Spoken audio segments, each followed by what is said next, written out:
Be ready. 5 seconds.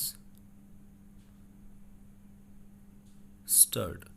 Whereas the suit was filed in February 2005 beyond the period of 3 years from the date on which right to sue accrued to the appellant as prescribed in Article 113 of the 1963 Act. Stop. The view so taken by the trial court commended to the district court in first appeal and also the High Court in second appeal, which judgment is the subject matter of challenge in the present appeal. Stop. We have heard Mr. Nishchal Kumar, learned counsel for the appellant, and Mr. Anuj Jain, learned counsel for the respondents. Stop. Be it noted that the appellant had relied on Articles 2, 3 and 22 of the 1963 Act to urge that the suit filed in February 2005 was within limitation. Stop.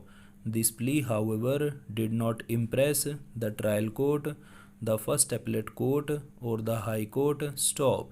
The courts proceeded on the basis that Article 113 is attracted in the facts of the present case, as the reliefs claimed by the appellant were not covered under any specific article with regard to time period within which accounts can be sought by party from its bank, as noted by the trial court in paragraph 10 of its judgment reproduced above. Stop. The central question is whether the plaint as filed by the appellant could have been rejected by invoking Order 7, Rule 11D of the Civil Procedure Code. Stop. Indeed, Order 7, Rule 11 of the Civil Procedure Code gives ample power to the court to reject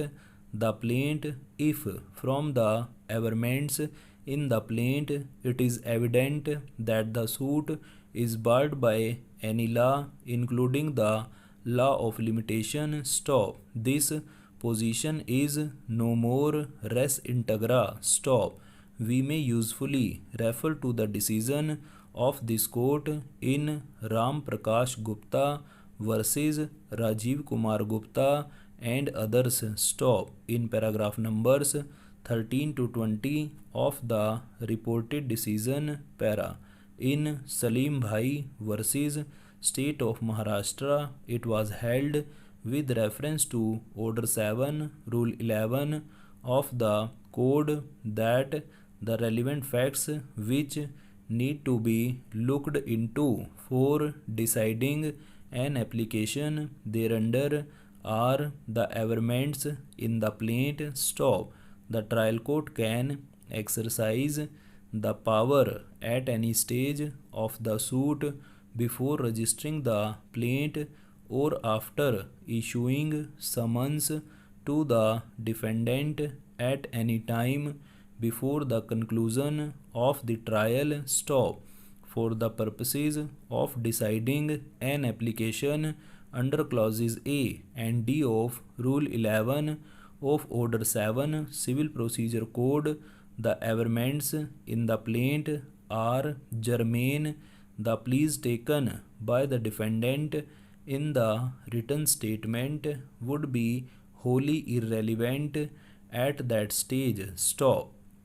In ITC Limited versus Debts Recovery Appellate Tribunal, it was held that the basic question to be decided while dealing with an application filed under Order 7, Rule 11 of the Code is whether a real cause of action has been set out in the plaint or something purely illusory has been stated with a view to get out of Order 7, Rule 11 of the Code. Stop. The trial court must remember that if on a meaningful, no formal reading of the plaint, it is manifestly vexatious and meritless in the sense of not disclosing a clear right to sue.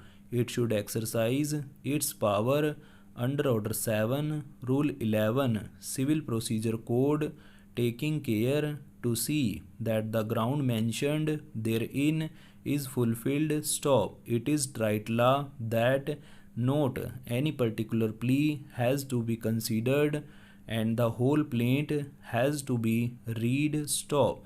As was observed by this court in Rooplal Sethi versus Nachattar Singh, only a part of the plaint cannot be rejected, and if no cause of action is disclosed, the plaint as a whole must be rejected. Stop.